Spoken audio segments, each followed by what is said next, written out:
going to be cloudy, and the warnings are going to be floody and thundery. Watch out.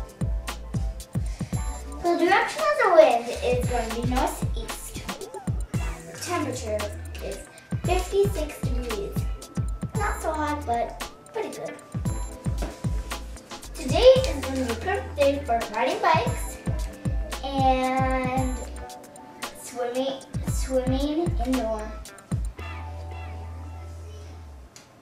And what do you need? You'll need shorts and short sleeve shirts